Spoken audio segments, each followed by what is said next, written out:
This is an overview of the 5 steps in responding to an opioid overdose. Step 1, check for signs of an opioid overdose. Step 2, call 911. Step 3, administer your naloxone. Step 4, support the person's breathing. And step 5, support the person's response. And remember, an overdose can happen anytime, anywhere.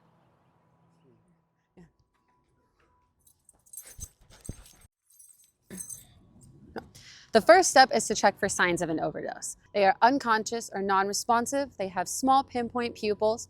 Their fingers or lips are blue and cold to the touch. They have shallow breathing, or they're not breathing at all, or they're making snoring and gurgling sounds. To check to see if a person is unconscious, you can tap them on the shoulder and shout loudly, "Hey, are you okay?" Another way to check consciousness is the sternum rub technique. Place your knuckles into a closed fist and rub the space between the chest for a couple seconds. While this may be uncomfortable for the person, if they're unresponsive, then they're unconscious. Lastly, you can check the person's breathing by observing their chest to see if it's rising and falling. Call 911. If you have identified the signs of an overdose, the immediate step is to call 911. Either call yourself or tell someone to call 911. Hello? We have a medical emergency. We have someone who's unconscious and unresponsive. Naloxone, naloxone. I've got naloxone. If you have naloxone with you, the third step is to administer naloxone. Naloxone is a safe medication that is used to reverse opioid overdoses. There is no danger in administering it to someone who has overdosed. Naloxone is only effective between 30 to 90 minutes, so it is still important to seek medical help by calling 911.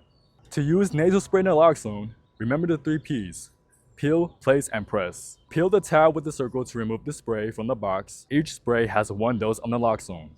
Hold your fingers like the peace sign. Put your pointer and middle fingers on the top of the spray while the thumb holds onto the plunger. Place the spray into either nostril all the way up until the nostril is touching the fingers. Press the plunger firmly. If the person does not wake up in 2 to 3 minutes, open the second dose of naloxone and administer in the opposite nostril. If the person is unconscious or unresponsive, you may need to support the person's breathing by providing CPR with chest compressions or providing rescue breathing if you're trained. Place the heel of one hand over the center of the person's chest. Place the other hand on top of the first, keeping elbows straight with shoulders directly above your hands. Use your body weight to push straight down at least 2 inches at a rate of 100 beats per minute. When the person starts breathing again, place them in the recovery position. This position allows their airway to stay clear and open and ensures that any excess fluid will not cause them to choke. For the recovery position, lay the person on their back. Extend the arm nearest to you at a right angle. Take the person's other arm, fold it, and press it to their cheek, close to you. Hold it in place with your left hand. Use your other hand to bend the person's knee farthest from you to a right angle. Roll them to their side by gently pulling on the bent knee towards you.